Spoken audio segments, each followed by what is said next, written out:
Everyone. Welcome, and thank you for joining the 23rd webinar in our Pandemics and Society series. Today's webinar topic is Quo Vadis, World Health Organization. I'll now pass it to our moderator, Wilmot James, Senior Advisor to the Brown Pandemic Center, Professor of the Practice of Health Services, Policy, and Practice at the Brown University School of Public Health, to begin today's conversation. Wilmot? Hello all, and welcome to our discussion today. Thanks very much to Leah for the introduction. Welcome to our special guest speakers, Mitchell Wolff from the Center for Strategic and International Studies, and Naheed Bhadilia from Boston University, and of course, our guests worldwide. So to state the obvious, the World Health Organization is in the midst of a crisis. The decision by the United States to withdraw from the organization leaves the WHO with a deficit of about 15% of its total funding through the end of 2025, and 45% projected for the period 2026 to 2027. Heading into the 78th World Health Assembly at the end of this month, the estimate is that the WHO faces a $2.5 billion funding gap. This current crisis is new, but it lays bare long-standing realities and fault lines, of which there are essentially three key ones. The first is the fact that the global health system, with the WHO standing in its center, is over-reliant on a single superpower. Firstly. Secondly, the WHO is a critical global organization, but it is overstretched. And that overstretching means that it hampers its ability to carry out, in many ways, its core functions effectively. And the fact that member states from this is really quite key, from low and middle income countries are disproportionately dependent on the WHO to deliver its own national health services. To avoid, therefore, falling into a new dependency trap, WHO member states face three key operational challenges. What exactly, we must ask, are the core functions of the WHO that are indispensable to global health as well as national health? That's the first question. The second is, when you think about the rationalization and downscalings, which WHO activities overlap with those of other UN or global institutions? And finally, what local institutions in each member state could take on roles currently fulfilled by the WHO? The WHO is very serious in grappling with this challenge. It is in the midst of a leadership reshuffle and major redesign efforts. More broadly, if you think about the question about which functions can be shared or taken on by other UN agencies, there is a memorandum from the United Nations 80 Initiative Task Force that outlined proposals to restructure the UN system in response to the budget cuts. Proposals include a potential merger of UNAIDS into WHO to create, and I quote, a more unified and efficient global health authority. Parenthetically, this week, UNAIDS announced that it will lay off over half of its staff. There is also the suggestion to merge UN Women and UNFPA to create a new entity focused on advancing gender equality and the reproductive health and rights. At the same time, the 78th World Health Assembly kicks off on May the 19th. That's next week. Besides reorganization and budgets being on the agenda, there is a resolution to advance a pandemic agreement, which has been concluded recently, which is a celebration of the success of multilateralism. But in addition to that, the WHO will discuss other resolutions of importance, including one on climate change and health, antimicrobial resistance, non-communicable diseases and mental health, and public health emergencies. So with that as background, colleagues, let me first of all welcome Dr. Mitchell Wolff, who is a Senior Associate for the Global Health Policy at the Center for Strategic and International Studies at the CSIS. He's also the former Chief Medical Officer for the US Center for Disease Control. Also joining us today, we're very pleased to have with us Dr. Nahid Badilia, who is a founding director of both the Center on Emerging Infectious Diseases as well as Beacon.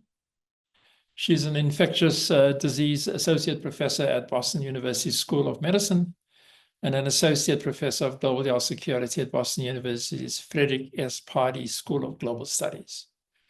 Thank you very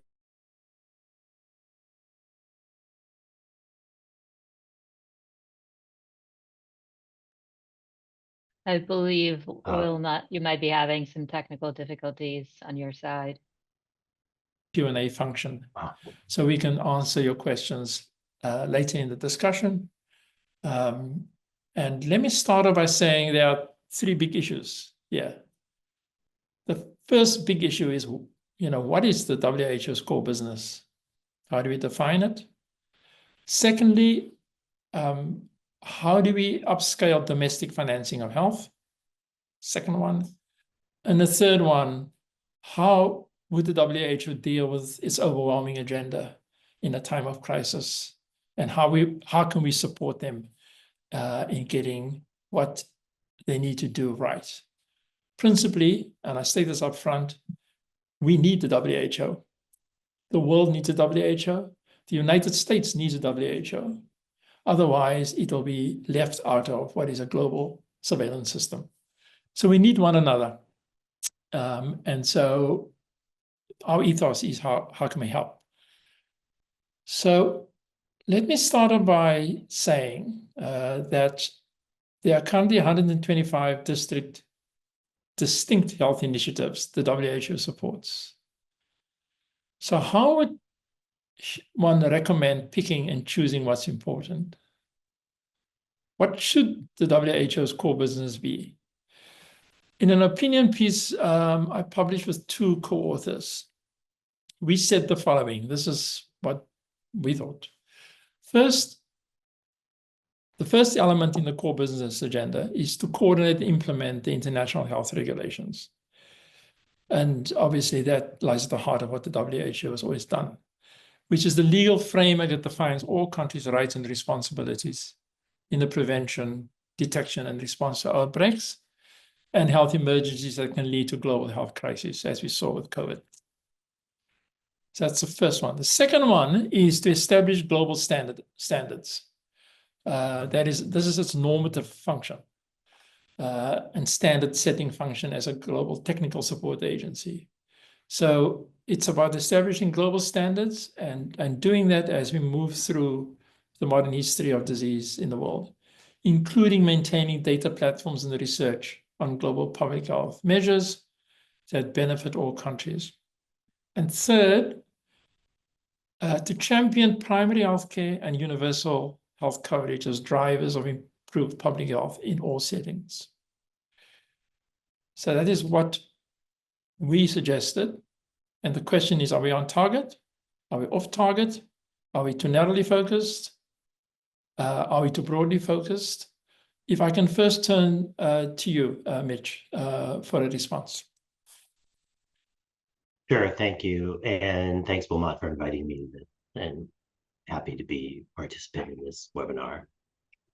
I think you brought up very important points. The first thing I wanted to say is that WHO is a member state organization, and it's very important, I think, that the member states drive the decisions about what they need from WHO. There's formal processes for defining what WHO's core work is, and there's informal. There's the global program of work, there's governing bodies, there's also direct interactions and discussions in regional offices and country offices working with the countries. And I think they we need to use all of those. I remember Margaret Chan and Tedros repeatedly stating during the Ebola outbreak and during COVID outbreak that, WHO is a member state organization and the member states have to drive reform and tell them what to do. So we really need a concrete and explicit process for this normally, but especially now, and especially with all the changes going on that you mentioned about the reductions in funding and the concomitant reductions in personnel. So countries are going to need to prioritize what's important for them and what they need, but there will need to be a process to bring that all together because it's going to be varied. And to be able to come up with what those priorities are and what member states are going to agree that they need WHO for. So that's going to need to be turned into their core priorities. And I think we'll talk about some of those core priorities later, like you mentioned, the emergency response, normative, and program work. Thanks very much, Mitch. We turn to Naeed for a response. Thanks, Wilmot and Mitch, for your comments. It's great to be here. Maybe I can just let me start by saying I agree with the 3 points that you laid out with your co-authors in terms of potential positions or potential core parts of the WHO's business. And I'll go as far as to say that if they narrow their scope, they may actually be able to do even better in the 3 core areas that you've identified, right? I think that I was looking up the numbers this morning, right? About 1 billion of the WHO budget, or about 12% of it, is for emergency response. And particularly in an environment, I know we're going to talk about domestic resources as part of this conversation today, but particularly in a place where you might have to see domestic resources move towards looking at a lot of health delivery that are part of everyday care, a lot of countries may not have surge capacity. WHO's role in emergency response, and I think you meant in terms of more coordination, but it plays a big role in the actual, very much extensive implementation in my field, which is really outbreak response, emerging infectious diseases. It provides surge experts, it provides technical expertise on the ground, and actually provides additional resources. And that's what makes that response useful and critical in that period of time to put a fire out when there's an outbreak. And a lot of countries may not be able to maintain that level of surge capacity or to build that up within the current environment, which makes this core part of their work critical moving forward. And historically, they've always been underfunded for all their emergency response. There's like the director general has to go around asking for funds to fundraise for an emergency. The funds always come in later than expected. And I mean, I can tell you that from experience, having been on the ground for outbreak responses for a couple of hemorrhagic fever outbreaks, the money always comes too late. And maybe by focusing more on these things and sort of making sure that those funds are replenished, that would be helpful. The other thing to add is establishing global standards for health. A critical part of what WHO does, again, in my space for clinical care, is setting guidelines for clinical care that are used by a lot of countries that maybe adopt those WHO guidelines for their care of their patients. They need to, but then when you look at the priority pathogens that are out there, many of the WHO clinical guidelines for priority pathogens are outdated. They're late. There's understaffing of that part of the work. So maybe doubling down on that could have an impact, particularly as countries sort of look at sort of figuring out how they're going to make up this gap. And I think from those 2 perspectives, and the last thing that I'll add that I think WHO is going to play a big role, which may also fall in your second category of establishing global standards and tracking data, is the world's about to change. We are losing so much funding from global health. Tuberculosis, endemic diseases like HIV. I quote this again and again because the number is shocking for me. The USAID tuberculosis funding, if it's not fully funded over the next 5 years, Brooke Nichols, who's one of the professors at my center, showed that over the next 5 years, there'll be 10 million new infections and 2 million new deaths. That's just one endemic disease, right? The world is going to change and someone's going to have to bear witness and collect the data of what's happening, the level of human suffering. And the WHO needs to play a big role in figuring out the changes that are going to happen over the next 5 years to try to put out the biggest fires. Thanks so much. Thanks very much for that. So I think you would agree that those three areas are core functions.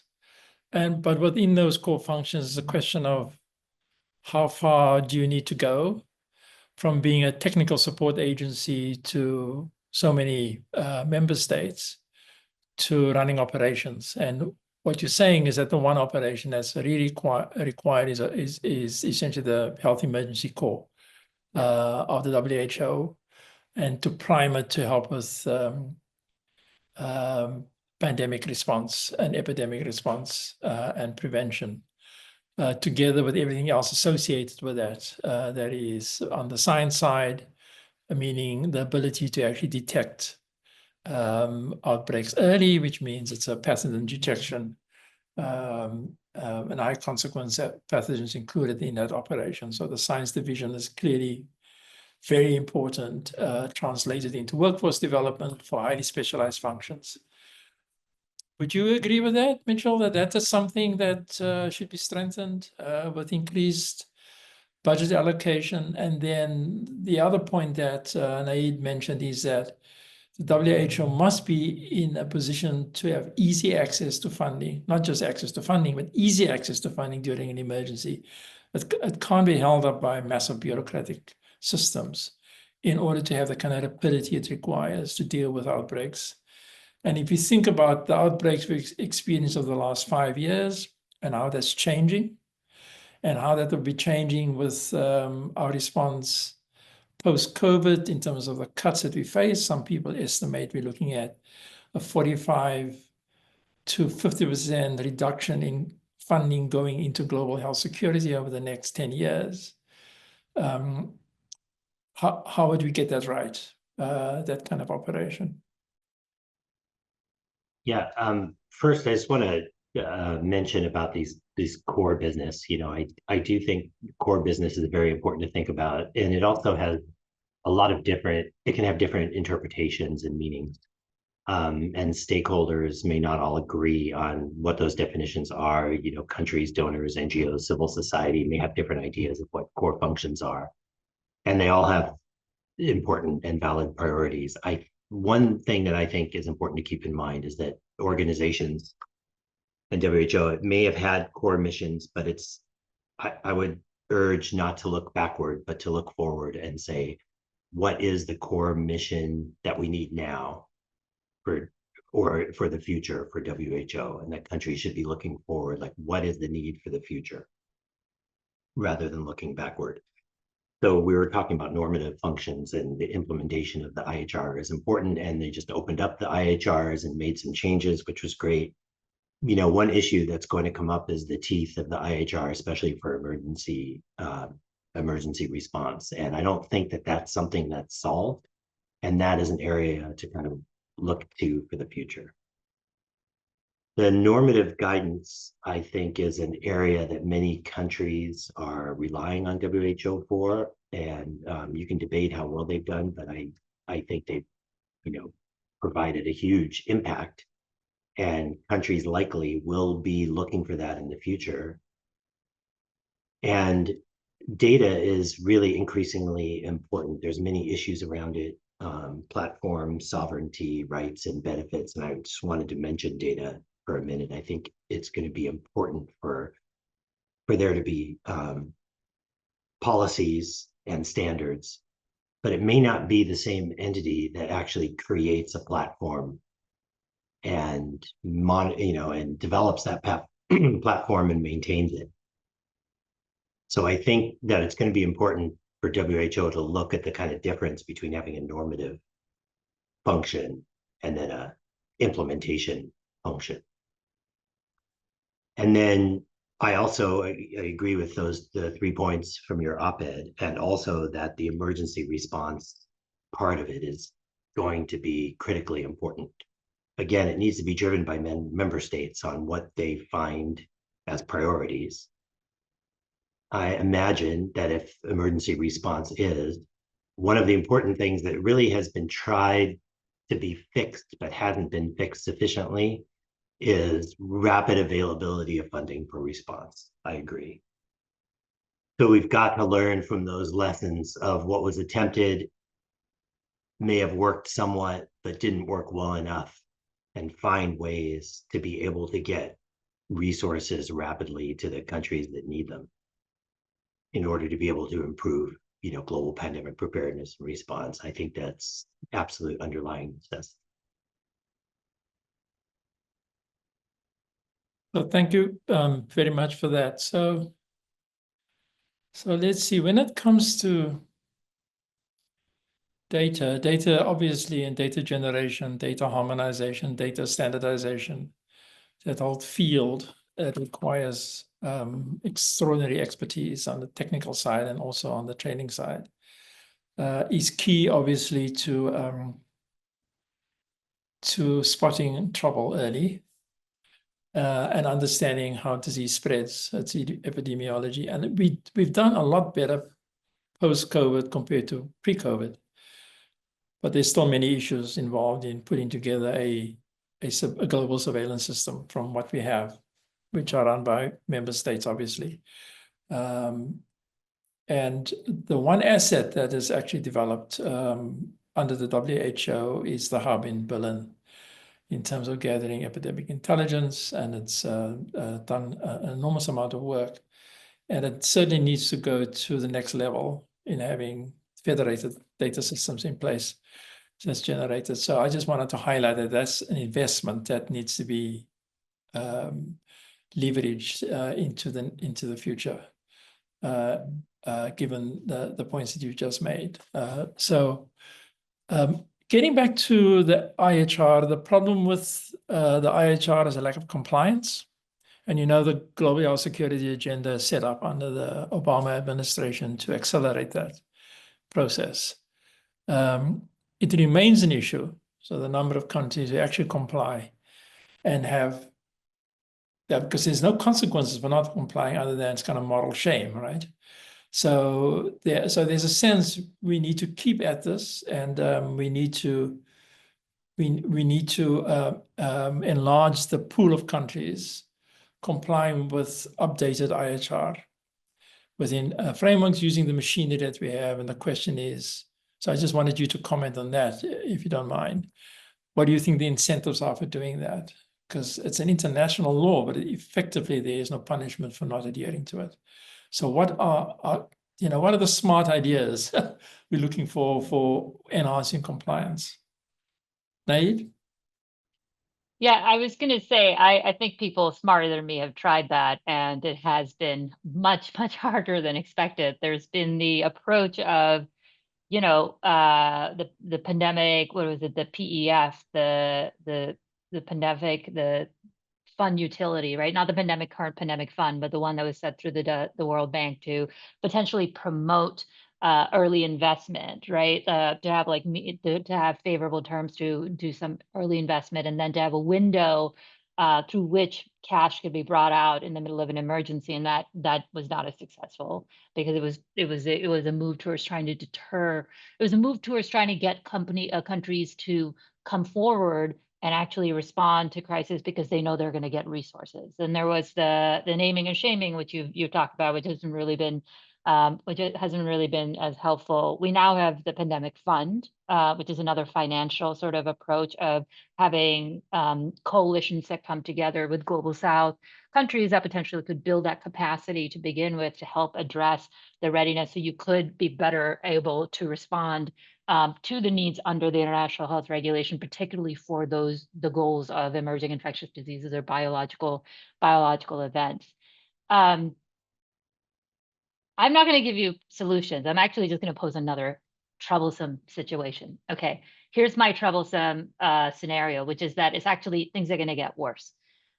In the past, when countries came forward with, let's say, an Ebola outbreak, or another emerging infectious diseases outbreak, there was a certain amount of, at least from a US perspective, right, that you would have the global community come forward, engage scientifically, make available medical countermeasures, that USAID, and I'm just talking from the US government perspective, just even by prior positions and everything else, right? Like in addition to the WHO, the United States played a really important role in global health security response, which countries could count on.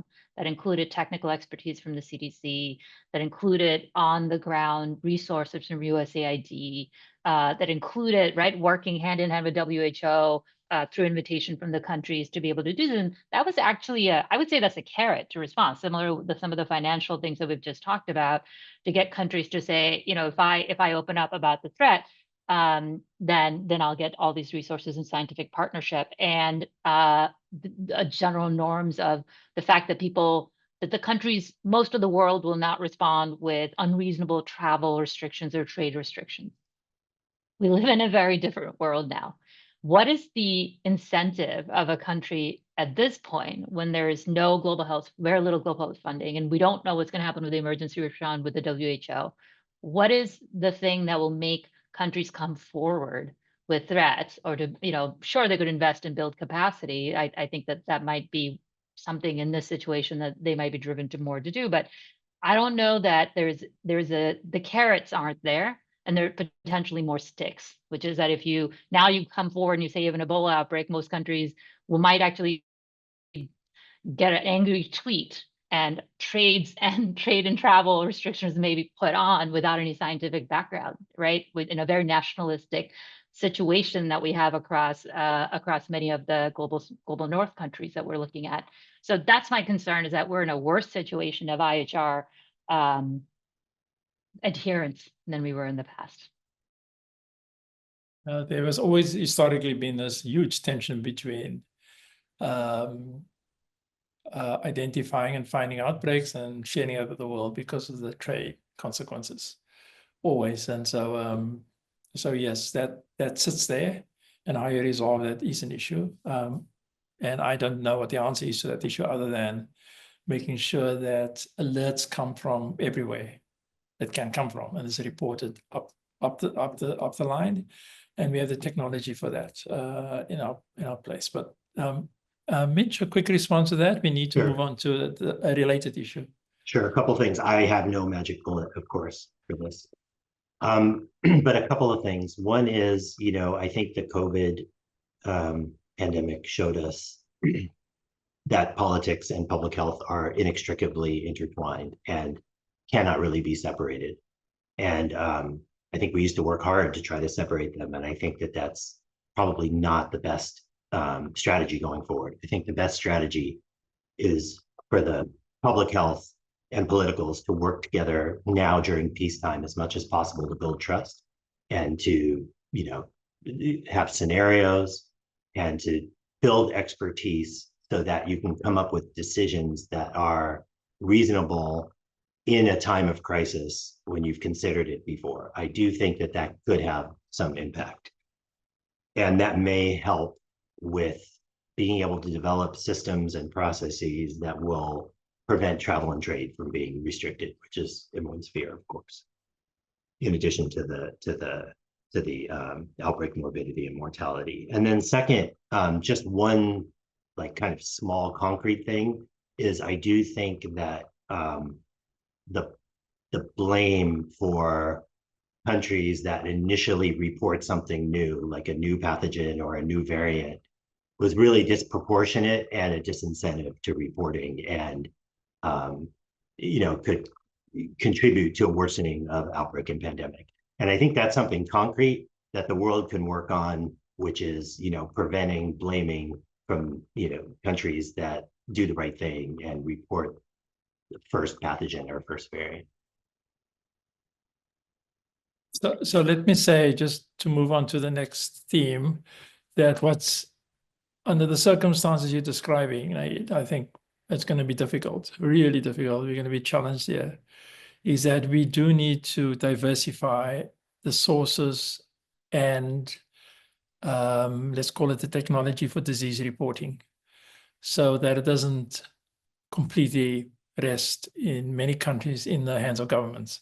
It's the first thing. Secondly, we need to use the modern science we've accumulated to deal with outbreaks on a highly localized level quickly, so we can contain them. As I know it's easier said than done. That is, catch it before it becomes a massive outbreak. So, and we have the technology for it, we have the people for it, we have the systems for it, and we require the kind of political will to make it happen. So with that, let me just go on to the next theme, which is about mobilizing domestic resources.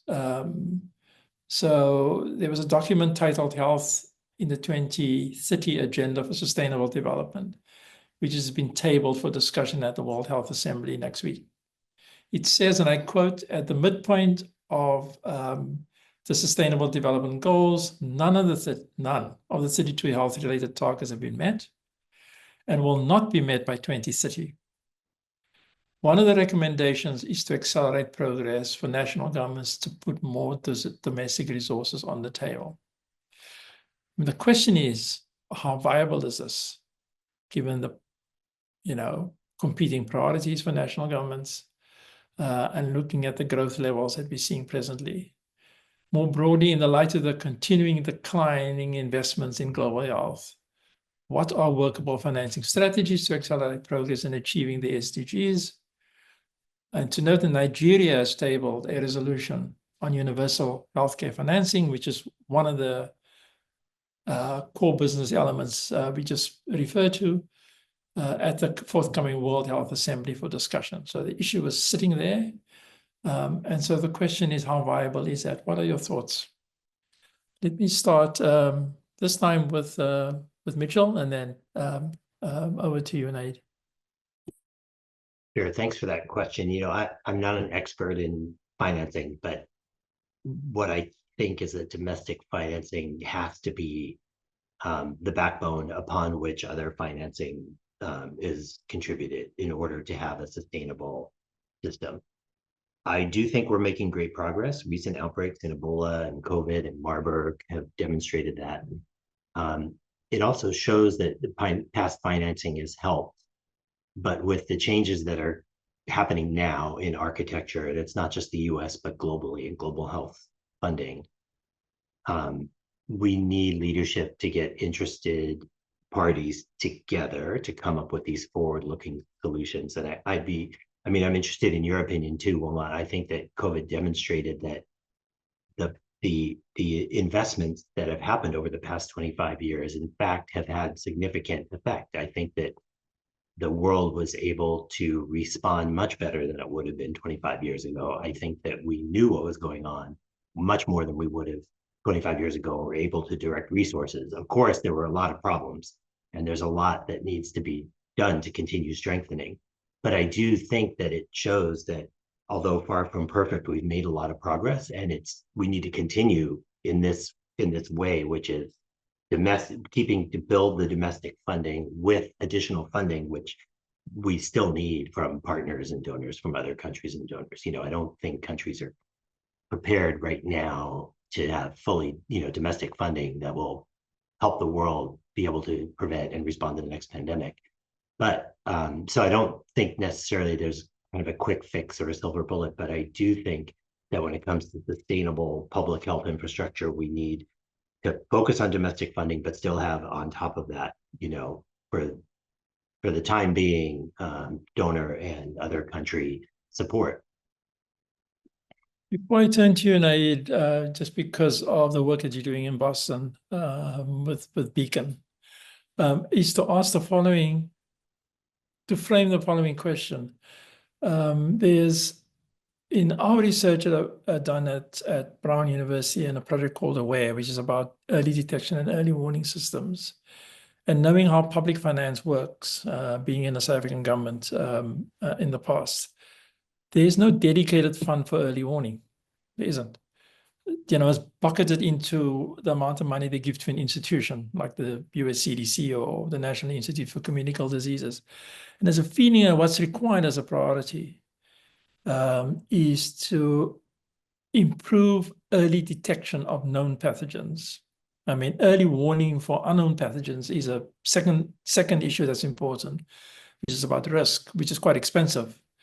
But it's not all that pricey to have an early detection system for known pathogens.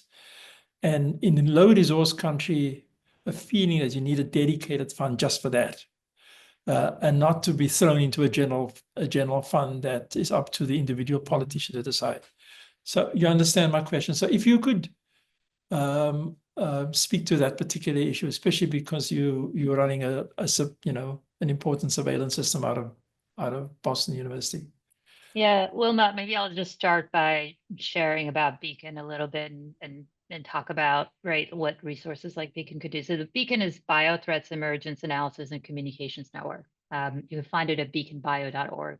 It's in the great tradition of informal surveillance that picks up event-based surveillance, biological events, outbreaks, clusters, cases that seem out of the norm, where the pattern is changing, the pathogen is potentially new, maybe it's appearing in a new place that should raise alarm. And there have been other organizations that have done it, and the reason Beacon's different is that it's completely free and it integrates human network across the world as well as AI and large language model. Event-based surveillance is one of those areas within countries, Wilmot, where I think that there needs to be a dedicated, some level of dedicated, investment. So at its base, right, 50% of the world's population doesn't have access to primary healthcare. This is one of the numbers are slightly, different places, but let's just say that's what it is. And so if you don't come to care, you don't get counted, you're not diagnosed, so people don't know that there's a cluster of diseases going on. At the end, I think the two are the investment in surveillance, the dedicated emergency system needs to exist, but it needs to go hand in hand with that core investment of ensuring that people get access to care, because that initial diagnosis is the early warning. If you can't get care, you can't get diagnosed, and so there needs to be what a dedicated fund needs to do, maybe I'm not answering your question exactly right, is to then be able to pick up the signal from the noise from that basic access to healthcare to say something is abnormal here, it doesn't seem right. And it could be a combination of well-positioned, multiplex diagnostics. It could be a combination of well-funded national laboratories, which many countries have managed, particularly those that deal with emerging pathogen threats such as viral hemorrhagic fevers, and the human ability to report that up quickly. That's where I think the additional funds, the additional sort of ongoing surveillance, the dedicated diagnostics, the ability to link to primary care, the capacity to potentially transport biological samples and quickly do reporting up are investments that specifically need to have their own fund within countries. But if I can answer the question that you asked, Mitchell, because I think this is important, and I want to underscore what he said, which is that I don't think countries will be able to do this alone. I think they will have to make choices, be innovative in the way of now I have this capacity to create my own health agenda that's a lot freer from many more donor sort of expectations. What does this look like? And as painful as it's going to be, it might also be an opportunity to figure out what is that first layer that countries prioritize for their own domestic resources they need to put for. But the reason it can't be done alone is it's a double hit, right? The WHO budget being cut, but the fact that all this USAID, PEPFAR, CDC, all these other funds that are helping fund surveillance, that are helping fund training, are going to disappear, or have been cut, majorly cut, 83% cut, right, in USAID programs. So I think the rest of the environment around nation states will have to change too. The delivery of diagnostics themselves, if those are not coming through a donation into countries or through partnerships, academic partnerships into countries, then there needs to be a biomedical industry, a supply chain for raw materials, right? It needs engagement with the private industry.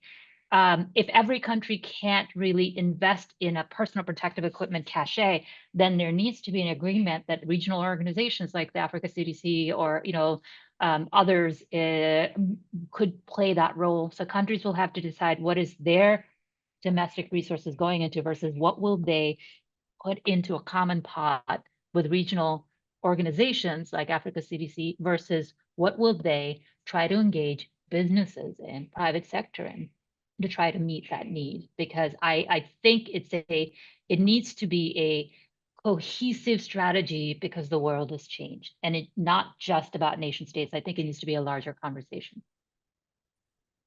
Okay, that's great. So here's the question. Should countries spend more in advancing the healthcare for their own people? The answer is yes. Yes. All right. So, and that's a kind of blanket statement, because they have the constitutional responsibility to do that. Firstly. Secondly, how do you measure that? You can do it by looking at expenditure against GDP to see. That's a mechanical exercise. We made the point that it's beyond that, right? It's a mechanical exercise, but it's also to fund specialized functions like early warning, early detection. And you're quite right. What's the point of that if you can't respond? So that has to be integrated into a single system. And that's quite important. And yes, countries have to choose what they do, but if your early warning system works properly, you save your hospitals. Yeah, I mean, the expenditure in terms of care just drops if you're very effective at that. But yes, countries have to choose. But the question is then, in the end, if more domestic resources have to be mobilized, it has to become a priority for countries. That's the agenda.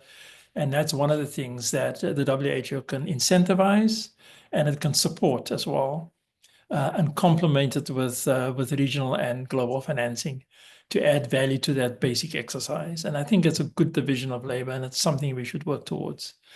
So very good. The last issue on the table for discussion has to do with the pandemic treaty, which will be brought, as I mentioned, to the WHO for ratification. And there was an article published in the Journal of Public Health by Emma Anderson and others who wrote the following, saying that compared with the working draft, the proposed agreement consolidated principles such as solidarity and reduced specific obligations, but it weakened ethical demands. Sovereignty was elevated to the cardinal principle, while obligations tied to equity and human rights were less specific, reflecting a shift from cosmopolitan intentions and a reduced emphasis on cooperation for shared public health goals. Changes made through the pandemic treaty negotiation process suggest an ethical amnesia, strong word, undermining global equity, justice, and solidarity with consequences of public health and pandemic preparedness. Strengthening obligations in the treaty text is essential to embed a collective motivation for cooperation necessary for effective public health before the next pandemic. Do you think these are fair conclusions to reach? Nate? I'll start, but I'm going to punt this one to Mitchell. While I agree with the sentiment, I also think that in the current moment, getting the political buy-in that a pandemic agreement is important was a accomplishment in itself. And I think that, like, yes, we need to build on that. It's not exactly what I would have signed on to. I would have loved to see some of the things that the authors talked about. But I think we need to say that in this current form, it still recognizes that we haven't completely fallen into the panic and neglect cycle. And yes, it's shifted back to nation state focus. It was, but that's who's on the table, right? That's who's signing the treaty or agreements. It's the nation states. And so unless that changes, I think it's going to be a lot harder to get to a point where you have something that brings in a lot more civil society, a lot more focus on individual and human security rather than nation state security. So let me stop there and turn it over to Mitchell. Sure, thanks. Of course, this is very difficult to get this accord over the line. And I agree, it kind of remains to be seen what the impact is. And of course, we all hope it'll be substantial. But I think this is probably the best that could be done at this time. And at this World Health Assembly, and then going forward, the most critical thing is how is it actually going to be implemented? Is it an overly general piece of paper, or is it something that countries really are going to work together to figure out the detail? So even though there may not have been the specifics that everyone was looking for, or that some may have been looking for, it could be taken forward to work on some specific, very important things like sovereignty and access and benefit sharing that may be implementable and acceptable to all. And I did want to bring up one thing about this, which is, I think in order to achieve that, it's going to take all the stakeholders. It's going to take countries, it's going to take donors, it's going to take the private sector, it's going to take multilaterals involved in all aspects of coming up with a solution, planning, implementation, policy making. That's the best way to make sure that something meaningful, for example, in access and benefit sharing, is developed. And so, you know, I think as one concrete example, the private sector needs to be brought in early, and there's really been a failure to engage the private sector. But I don't think it's going to work to say, this is what we've decided now, private sector, this is what you can buy, or this is how you have to operate. I just don't see that working as well as getting all the stakeholders together now at the beginning and coming up with some solutions that work for everybody. That's particularly relevant when it comes to vaccine manufacturing, for example. So we know we've come out of the COVID pandemic saying we need to do three things better. We need to bolster surveillance systems. We need to ratchet up the training of the next generation of health workers. And thirdly, we need to decentralize vaccine manufacturing, which of course is, you know, easier said than done. So the question is, companies make vaccines, and so public-private partnerships, easier to say than to do, have to be crafted together in a way that's effective, that mobilizes the assets of all the partners. And we know that in the case of vaccine manufacturing, it's about, you know, advanced purchasing. Otherwise, nobody's really going to make them. So I quite agree with you. I mean, I think we could agree that it's a triumph of multilateralism, especially under the current circumstances where there's this sort of resurgent nationalism at work in the world that we now have to cope with. That to get in that environment, to get a pandemic treaty together with all of its limitations, I think the comment that there is ethical amnesia, I think is actually unfair, a comment to make. There's no ethical amnesia. I think that, in fact, the ethical dimensions were always there, but the question is, how do you get the most support across the board in a member state organization? So, and that's a negotiation. So the areas that are weak around benefit sharing thing, how you operationalize that, I think is a trick. But what we have is an agreement that if it passes through the WHA, which I'm sure it would, that's really a good step forward. The other point I would make, if I can just put my 2 cents worth into this, is that we need to test this treaty regionally. So there are regional efforts underway that would require the mobilization of the norms that they've just defined for us. Say, regionalized vaccine manufacturing in Africa, for example. So you actually cobble together a second generation set of protocols for how you deal with that based on the pandemic treaty.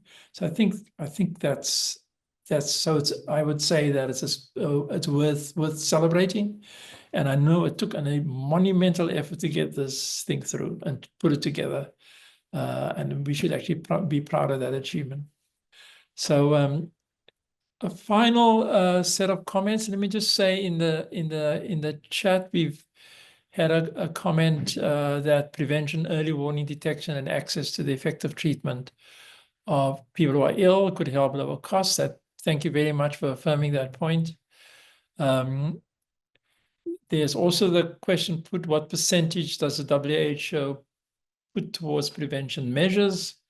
That is not a question we can ask unless Naid and Mitchell want to respond to that particular question.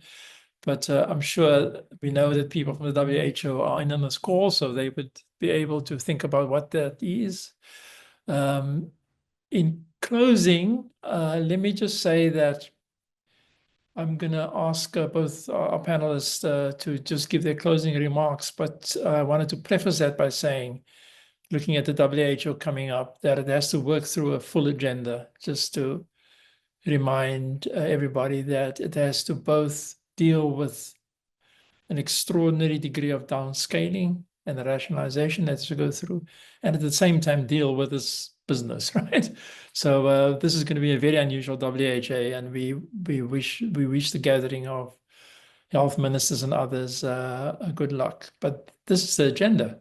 Climate change and health, with member states considering the adoption of the first ever draft action plan on climate change and health.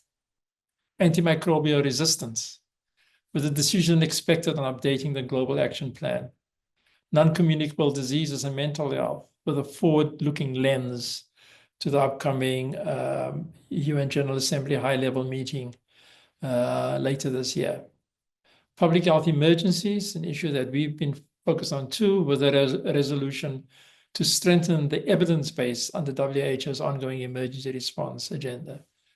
So the question is, if you can both give closing remarks and then essentially just reflect on what you think the WHO should focus on, given this rather big menu of issues it needs to drive heading into the next year.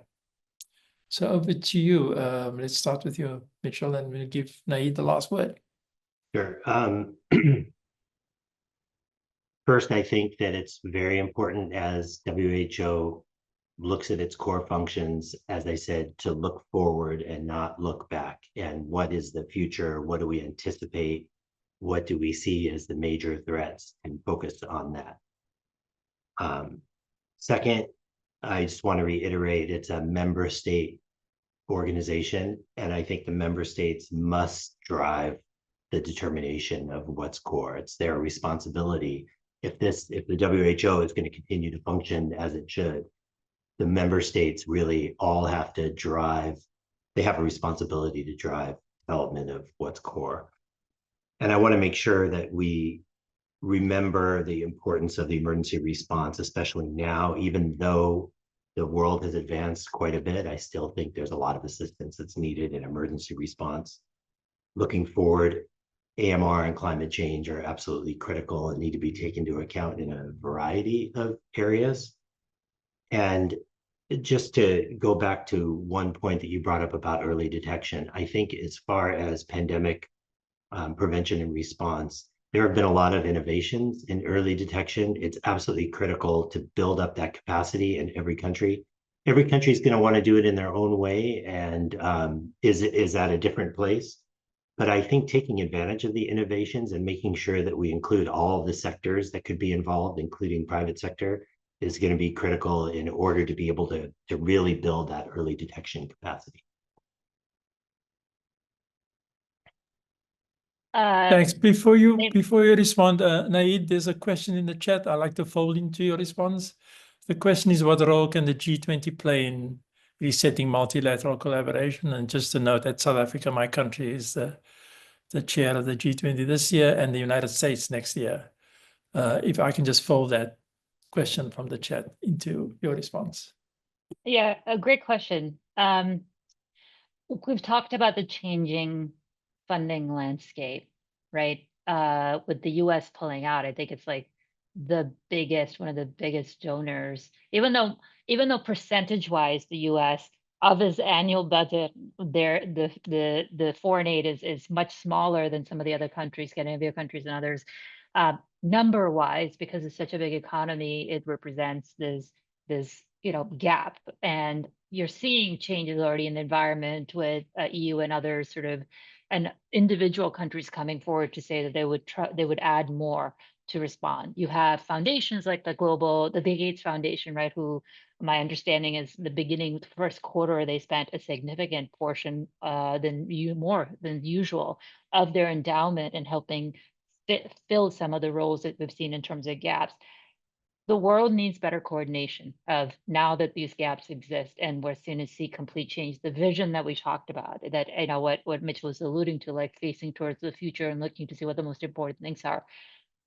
The G20 can play a role in setting a vision with our partners in the Global South, many more partners in the Global South, to think about, how do we apply resources strategically with a future-facing strategy. I think that's one. G20, and you have had some leadership at the G7 level with the 100-day mission, the idea of a 100-day mission. I think, again, thinking about how we operationalize this in the new reality, I think this might be another thing that the G20 could play on.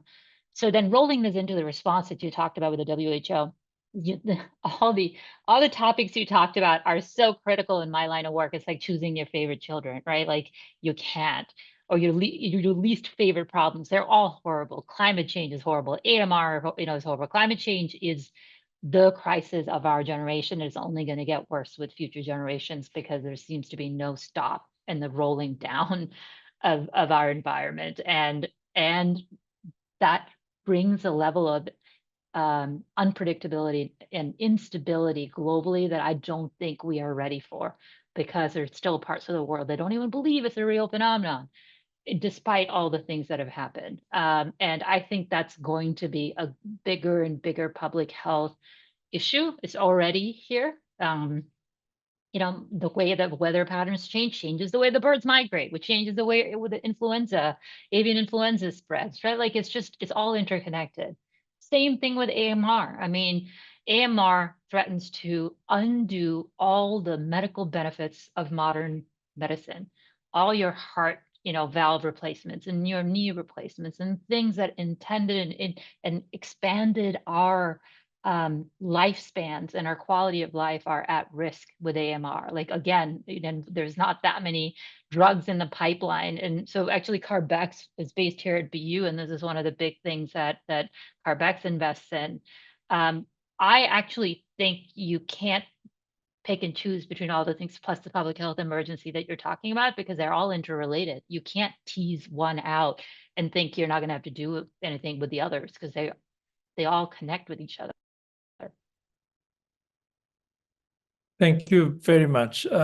So colleagues, the big challenge before us is declining financing and developing both more innovative mechanisms and devices and entities for financing public health, and then to get much better return on a focused investment in terms of saving human lives, which is what this discussion has been about. How to save human lives and extend health under rapidly changing circumstances. We are an innovative species. We'll tackle it head on. We've shared some ideas about how we're going to tackle this. And I think with that, want to thank you, our panelists.